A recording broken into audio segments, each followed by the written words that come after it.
Olá a todas as pessoas presentes neste nosso encontro virtual. Quero expressar de imediato a minha profunda alegria de participar deste evento e de compartilhar ideias e ideais com as pessoas maravilhosas que fazem o Projeto Guri, a Sustenidos, o Conservatório de Tatuí e também com todas as demais pessoas que estão participando online deste evento.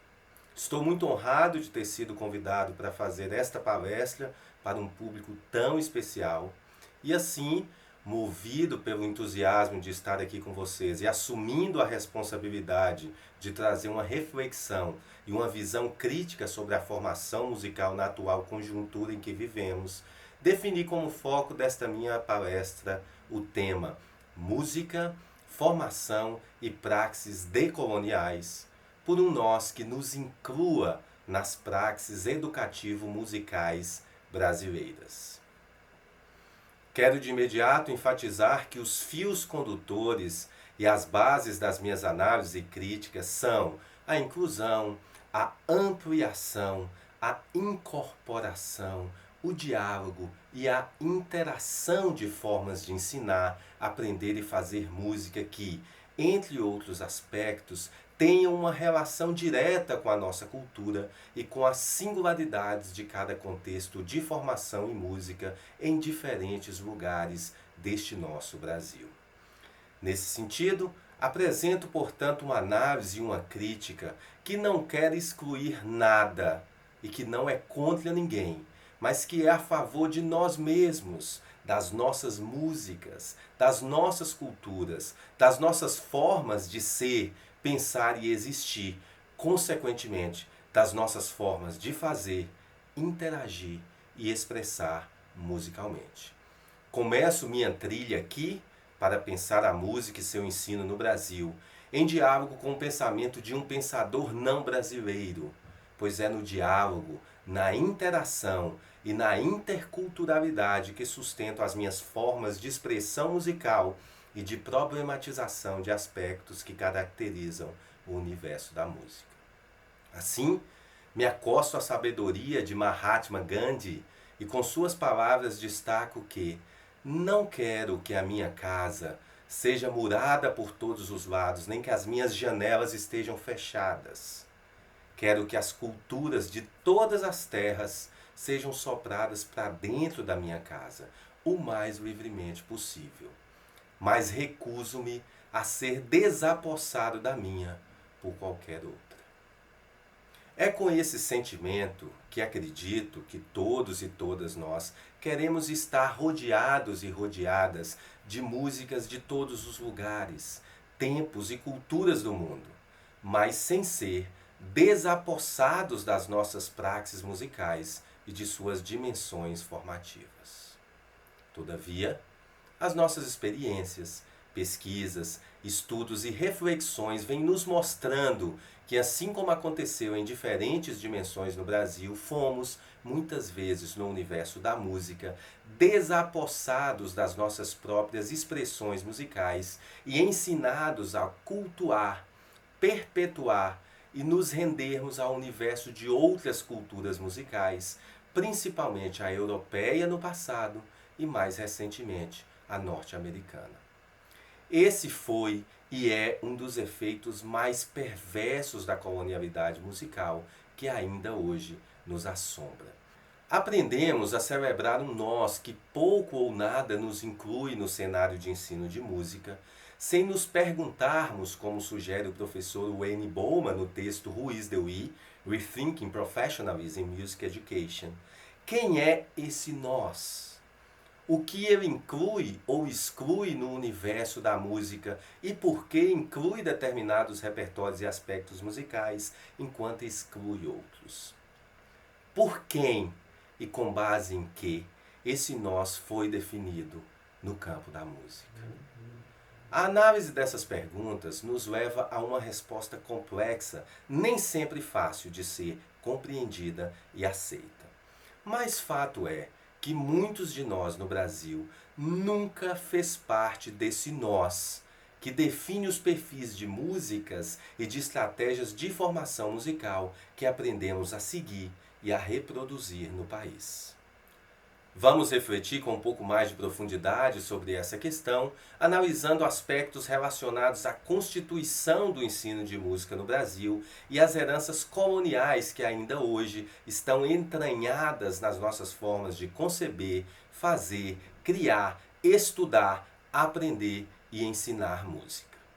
É importante termos em mente que muitas das expressões musicais e das estratégias de ensino que se consolidaram no Brasil foram importadas por nós ou exportadas para nós a partir de uma série de valores e características estéticas que aprendemos historicamente a valorizar. Vou citar algumas delas.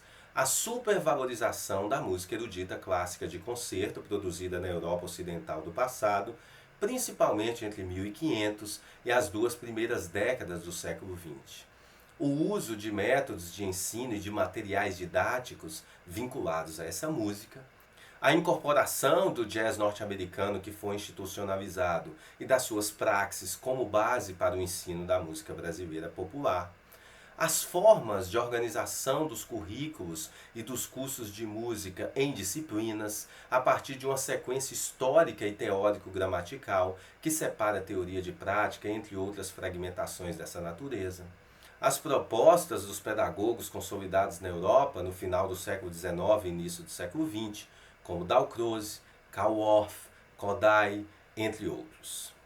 Essas praxes são todas resultantes de uma herança que recebemos desde o processo de colonização e que se mantém demasiadamente forte na área de música, mesmo nos dias atuais. Esse processo começa a se consolidar no século XVI, exatamente no período de conquista do Brasil pela Europa, Portugal precisamente, dentro de um amplo movimento que temos definido como a modernidade ocidental, que impactou e impacta a vida de todos nós, mas que por vezes não é um fenômeno devidamente percebido, compreendido e problematizado. A modernidade, de acordo com Walter Mignolo, um importante estudioso do tema, é uma narrativa complexa, cujo ponto de origem foi a Europa. Uma narrativa que constrói a civilização ocidental ao celebrar as suas conquistas, enquanto esconde, ao mesmo tempo, o seu lado mais sombrio, a colonialidade. Colonialidade que é um fenômeno extremamente importante para repensarmos a música e a formação musical na atualidade e que eu vou abordar com um pouco mais de profundidade mais adiante. A modernidade se estrutura e ascende sobre o mundo a partir do século XVI, tendo como um dos seus principais suportes os processos de colonização consolidados pela Europa, cujo auge é a conquista das terras que hoje denominamos como América Latina. Como enfatiza Aníbal Quijano, sociólogo peruano, com a conquista das sociedades e das culturas que habitam o que atualmente é chamado América Latina, iniciou-se a constituição de uma nova ordem mundial, culminando, 500 anos depois, em um poder global que cobre todo o planeta. Esse processo implicou uma violenta concentração dos recursos do mundo sob o controle e para o benefício de uma pequena minoria europeia e, acima de tudo, de suas classes dominantes. Fato é que os pilares dessa modernidade, dessa lógica que emerge desde 1500, estão na base das nossas formas de pensar e trabalhar a educação, a ciência, as artes, a música, entre outros aspectos, considerando que foi a partir dessa lógica que o Brasil foi conquistado e historicamente constituído desde 1500. A modernidade foi tecida e interrelacionada diretamente à colonialidade. Portanto, mais uma vez citando Walter Mignolo, não há modernidade sem colonialidade. A colonialidade é constitutiva e não derivada da modernidade. Nós aqui no Brasil, na América Latina, somos vítimas e fomos deveras explorados pela colonialidade que foi erguida junto com a modernidade e que está na base dos pilares econômicos, religiosos, de referência familiar, de relações de gênero, de conceitos e preconceitos sobre as relações raciais, da estética artística e de formas composicionais, interpretativas e educacionais da música. É assim que se dá o processo histórico de construção na música de um nós que não nos inclui. Outro estudioso do tema, Ramon Grossfugel, elucida que o que vem com a colonização e permanece com a colonialidade é uma lógica unilateral que promove e consolida uma referência de cultura, a europeia, como a melhor e a que deve ser seguida pelas demais culturas do mundo. Exemplos históricos dessa tendência são o renascimento das artes, período demarcado como uma nova era na produção artística do mundo e, na verdade, período que evidencia as formas e as expressões artísticas europeias das artes plásticas como principais referências do mundo, exaltando os seus criadores e as obras, as principais obras, os cânones produzidos por eles, como referência mundial, como se as outras artes, as outras formas de produção artística, as outras pessoas que produziram artes no mundo estivessem num outro período, num outro estágio, num estágio inferior aos grandes nomes do Renascimento. O iluminismo, definidor da ideia de racionalidade a partir da filosofia europeia, movimento que nos mostra e nos liberta de outros valores que não sejam aqueles vinculados à racionalidade europeia. Penso, logo existo. Portanto, o iluminismo é um tipo de referência importante, mas que não pode ser estendido para todas as sociedades do mundo, pois não considera uma pessoa e uma forma de pensar que não sejam necessariamente ocidentais dentro da sua lógica. O iluminismo, ao mesmo tempo que celebra e hipervaloriza as formas de pensar europeias, subalterniza e inferioriza todas as outras maneiras de pensar no mundo. É assim que acontece também com a música, em que a música erudita clássica produzida na Europa Ocidental e os paradigmas decorrentes dessa arte são apresentados como referência universal e como a forma ideal de arte e de música que deveria ser cultuada, perpetuada e reproduzida pelas demais nações. Percebamos como a história da música parece realmente existir em sua plenitude exatamente no período de colonização, 1500. No período da ascensão da modernidade e da construção da colonialidade. Isso porque a música erudita, clássica, é parte desse projeto de modernidade que alicerça e lança sobre o mundo a racionalidade, a sensibilidade, a produção artística e a cultura europeia como referência fundamental da história, das formas de pensar, das formas de organizar, das formas de fazer, das formas de ser, entre outros aspectos dessa natureza. De toda essa conjuntura, o que é importante para a nossa reflexão aqui é compreender o que é colonialidade e quais os impactos desse fenômeno na música e na formação musical, para que possamos, a partir desse entendimento, pensar em música, formação e praxes decoloniais com vistas à construção de um nós, que não abandona essa herança histórica constituída, mas um nós que também nos inclua nas praxes educativo-musicais brasileiras. Queremos e precisamos ser incluídos, sem excluir o diálogo e a interação com as demais músicas, entre elas as músicas da Europa, da América do Norte e de vários outros contextos do mundo, que deverão ser consideradas por nós sempre como alternativas, no plural, para a formação musical, mas nunca, jamais como a única alternativa para criar, interpretar, pesquisar, ensinar e aprender música. foi entendendo que havia um tipo de música boa e que as suas formas deveriam ser incorporadas como a melhor e a única alternativa para a formação musical, que fomos levados no Brasil a excluir das nossas praxes formais de formação musical uma ampla diversidade de músicas e de formas de aprender e ensinar essa expressão cultural.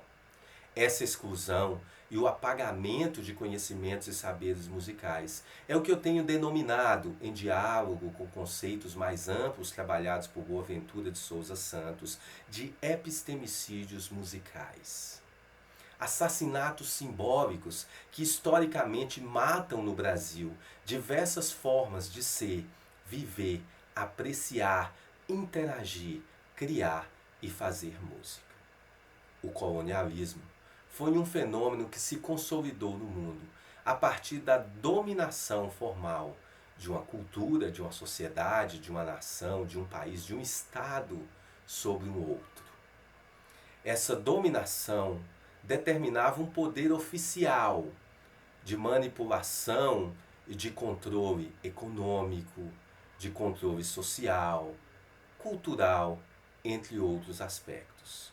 O colonialismo, como nós conhecemos no passado, não existe mais, desde a libertação das últimas colônias, nesse formato de colonialismo, na década de 1960, na África e na Ásia.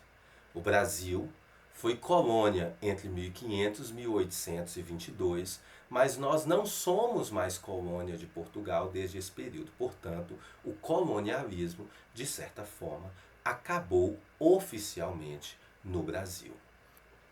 Por outro lado, a colonialidade continua plenamente viva, já que de forma diferente do colonialismo, que tem uma dimensão oficial e demarcada pela soberania de uma sociedade, uma nação, um Estado sobre o outro, ela, a colonialidade, se insere na dimensão simbólica, nas formas de pensar, nas maneiras de ser, na alma e na cultura de um povo.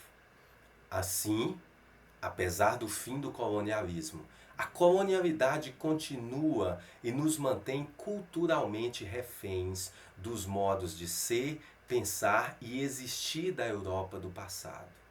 Por isso, a música dessa época e dessa cultura continua extremamente viva e poderosa nos processos de praxis, pesquisa e formação musical. É assim que a colonialidade se caracteriza como a hegemonia de conhecimentos, saberes, comportamentos, valores e modos de agir de determinadas culturas que, impostos a outras, exercem um profundo poder de dominação.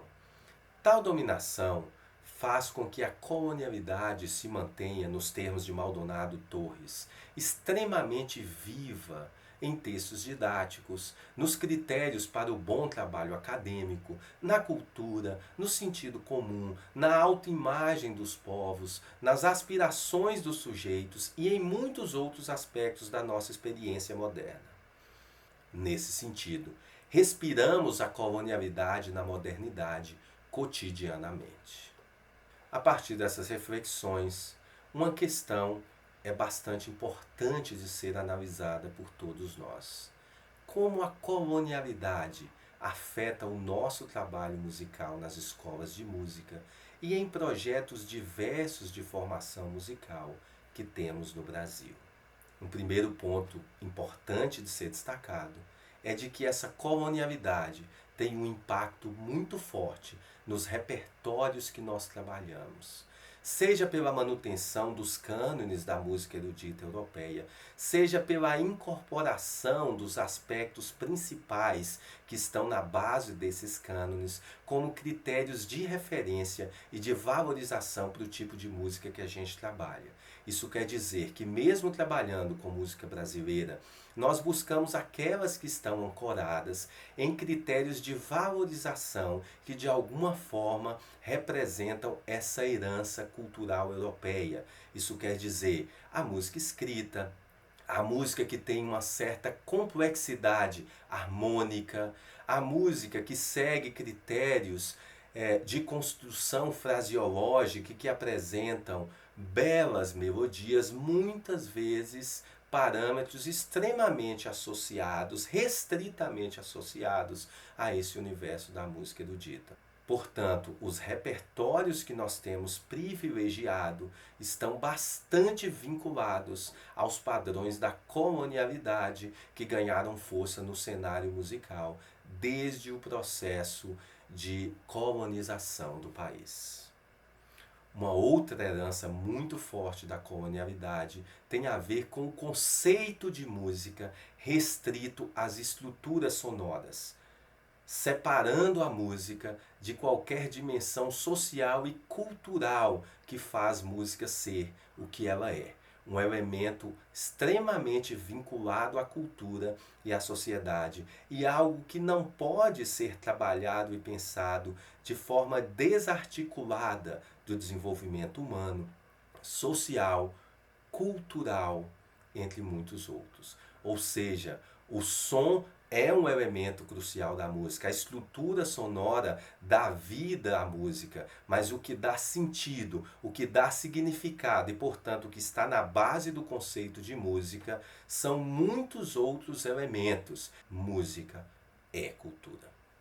Uma outra influência muito forte da colonialidade está nas formas de organizar os currículos, seja em um curso de graduação, seja em uma escola especializada de música, um curso técnico de música, um conservatório, seja em projetos sociais diversos. Nós tendemos a reproduzir os modelos consolidados de currículo estabelecidos pelos conservatórios europeus, os mais famosos conservatórios europeus do passado.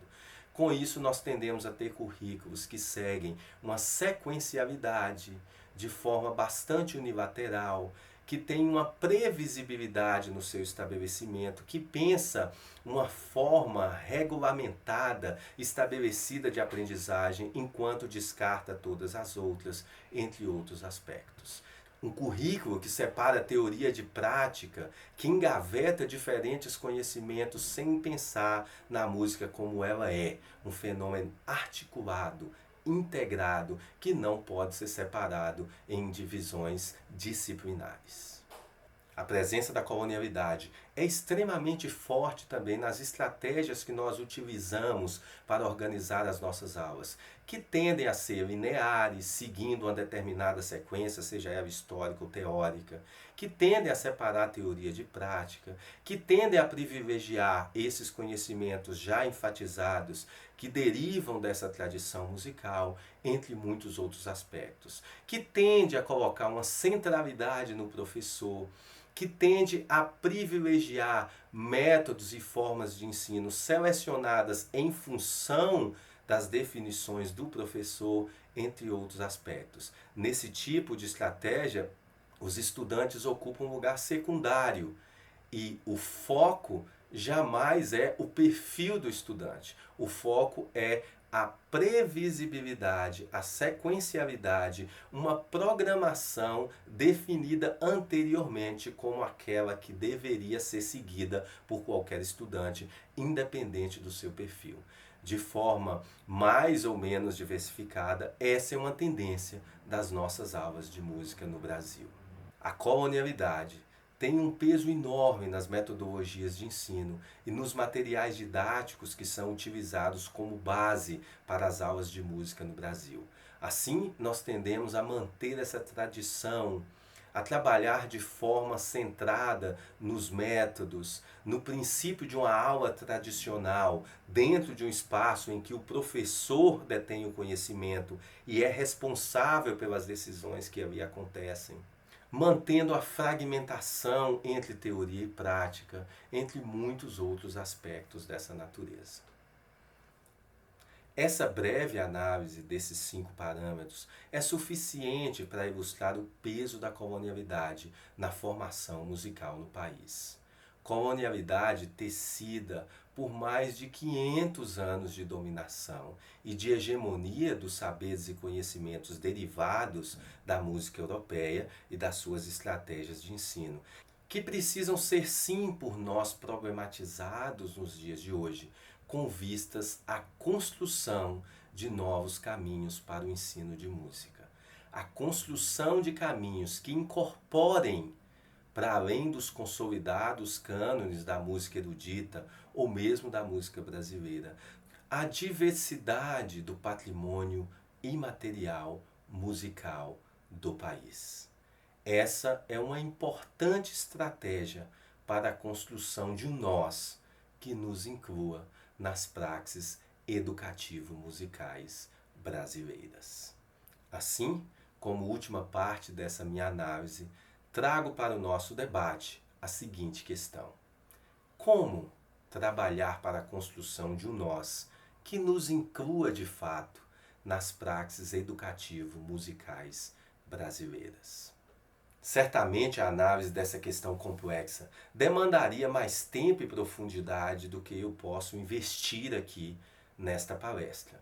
Mas eu vou trazer de forma breve 5 parâmetros que podem ilustrar alternativas para pensarmos a formação em música a partir de pilares que transcendem os cânones da colonialidade. Eu vou chamar esses parâmetros de perspectivas decoloniais para pensar um ensino brasileiro de música. Um primeiro parâmetro fundamental para tecermos uma proposta decolonial de formação em música é a incorporação da diversidade do patrimônio musical brasileiro às nossas praxes musicais e de formação musical. Há no país hoje, já revelada por uma ampla literatura produzida no âmbito da música e de outras áreas, uma série de conhecimentos e saberes que nos permitem compreender de forma complexa as músicas afro-brasileiras, as músicas indígenas, as músicas produzidas em muitas regiões rurais do país, músicas urbanas, uma série de práticas da contemporaneidade que têm ressignificado as formas de fazer, os recursos utilizados para a produção, as maneiras e as formas de criação musical, entre outros aspectos. Incorporar a diversidade de música que nós temos no país é uma alternativa extremamente plausível e extremamente rica para consolidarmos uma formação musical decolonial brasileira.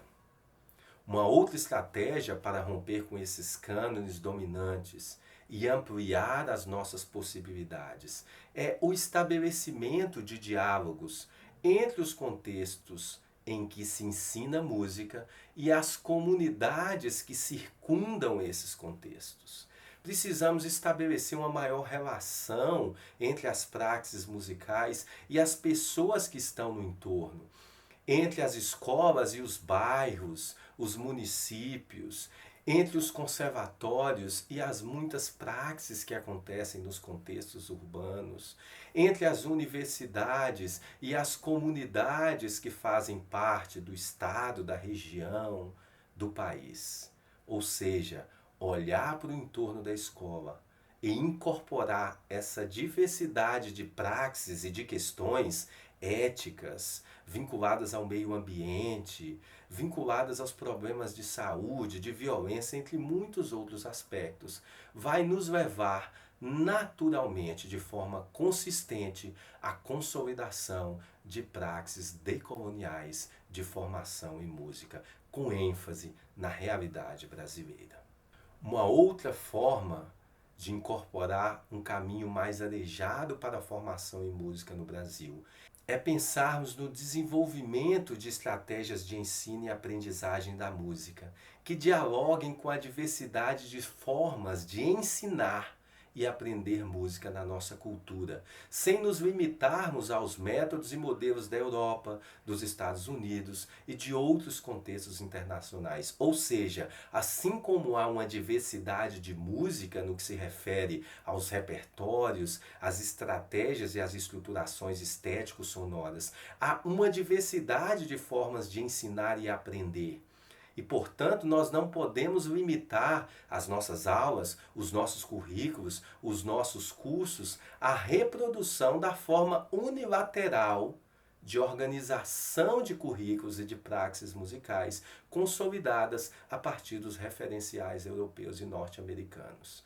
Portanto, precisamos incorporar, além das músicas, as muitas estratégias de formação musical que estão na nossa sociedade, que estão no cerne da música como elemento fundamentalmente cultural.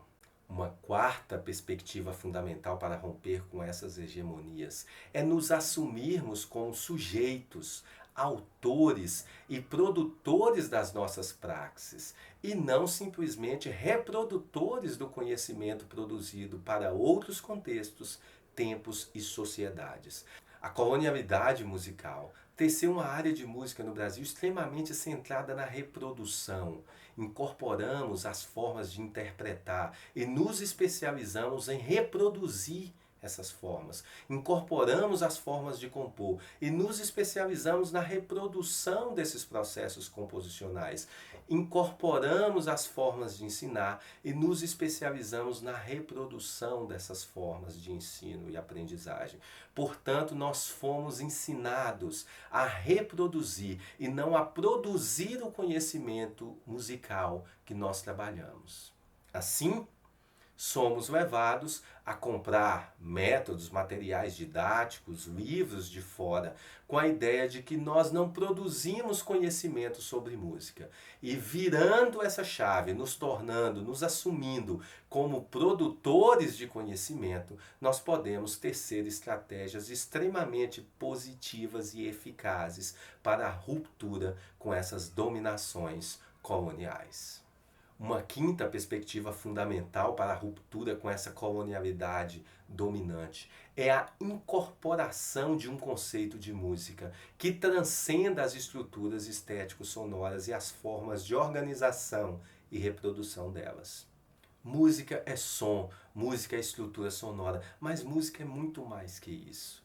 Música está completamente relacionada a uma série de aspectos positivos e negativos do mundo atual. Música tem muito a ver com contextos de violência. Música tem muito a ver com contextos promotores de paz. Música é uma forma fundamental de expressão. Música tem um enorme poder social, para o bem ou para o mal. Portanto, ao incorporar um conceito de música que transcende as dimensões estético-estruturais, nós não só enriquecemos o processo de formação musical, como nós assumimos responsabilidades sociais, entendendo que a música pode contribuir de forma ética para o combate da violência, para promover interações étnico-raciais, para combater o racismo, para combater o machismo, para promover diversas iniciativas que rompam com a violência, para promover uma série de interrelações que, com base na interculturalidade musical, coloque diferentes culturas em contato, interação e diálogo. Portanto, um conceito alargado de música é uma alternativa vital para a construção de praxes musicais decoloniais e para a composição de um nós que nos inclua nas propostas de ensino e aprendizagem no nosso país. Para concluir, quero evocar as sábias palavras de José Saramago de que há esperanças que é loucura ter, pois eu digo-te, se não fossem essas, já eu teria desistido da vida. Muitas das questões, problematizações e proposições que eu trouxe aqui são esperanças que por vezes parece loucura ter. Mas digo a vocês que é por elas que nunca desisti e jamais desistirei de problematizar e propor mudanças que acredito nós precisamos para nos incluirmos ao nós que define as praxes musicais e a formação em música no Brasil. Uma formação em música que, concebida a partir de diálogos e interações com a potencialidade do patrimônio imaterial musical brasileiro, sem se fechar aos demais, possa nos oferecer importantes alternativas para praxes de fato interculturais e decoloniais de formação musical. Penso que precisamos reconhecer a necessidade de reconfigurar as concepções e ações educativo-musicais nas nossas instituições, nos nossos projetos, nas nossas aulas, considerando que essas foram formatadas a partir de traços de colonialidade que, além de marcar a trajetória histórica da institucionalização do ensino de música no Brasil, modelaram e ainda modelam, mesmo nos dias atuais, formas de pensar, conceber e agir de uma parte expressiva dos músicos, musicistas, professores e professoras de música que atuam no nosso país. Essa tendência também inclui profissionais e propostas educativas que, por caminhos diversos, incorporaram perspectivas consideradas mais abertas de formação musical, mas que, em essência, também são parte dos fios que tecem a colonialidade do ensino de música no Brasil. A trajetória de epistemicídios musicais que poderosamente extirparam diversas culturas nacionais fizeram com que músicas de negros, indígenas, pobres, mulheres, homossexuais, entre outras minorias, fossem excluídas da cena de um patrimônio musical que, na sua imaterialidade, é composto por toda essa gama de diferenças. Assim, aprendemos a valorizar e a selecionar para serem ensinadas músicas pertencentes ou relacionadas a grupos privilegiados, sem que a grande maioria de nós fizesse parte deles, que impuseram padrões homogêneos, hegemônicos e unilaterais de dominação cultural. Nesse universo, a música brasileira popular, a música tradicional das culturas populares e a música erudita clássica composta por compositores brasileiros ainda precisam ser reconhecidas, descobertas e incorporadas à cena da formação musical no Brasil. Tais músicas, vivas e em constante processos de ressignificação, compõem um patrimônio intangível que, revelado por estudos e trabalhos que se dedicam à compreensão dessas expressões culturais, pode fornecer importantes bases para o ensino brasileiro de música, mesmo quando ensinamos música que não é necessariamente do Brasil. A reconfiguração do ensino de música, das nossas aulas, dos nossos cursos, passa por novas formas de pensar e combater as exclusões e os limites do nosso conhecimento sobre a nossa própria cultura. Conscientes da colonialidade que nos domina e dos epistemicídios musicais que ainda cometemos diariamente no ensino de música, podemos, e acredito que devemos, a partir de diálogos e interações com o patrimônio cultural e material brasileiro, promover uma formação musical intercultural e decolonial. Uma formação musical que seja integradora, conflitiva em muitos aspectos, problematizadora e capaz de promover diálogos e interações como deve ocorrer em toda praxis educacional intercultural. Tenhamos esperanças para continuarmos acreditando, mais uma vez evocando o pensamento de Saramago, mas também tenhamos coragem para questionar, desconstruir, reconstruir e transformar a realidade institucional do ensino de música no Brasil. Façamos um novo futuro para a formação musical no país. Um novo futuro que só pode ser construído se formos capazes de transformarmos para melhor o presente. Se formos capazes de verdadeiramente nos incluirmos em um nós abrangente, que sirva de base para promovermos a música e a formação a partir de praxes decoloniais. Eis aqui o desafio a ser encarado e vencido com esperança e coragem por todos, todas e todes nós. Muito obrigado pela atenção de vocês.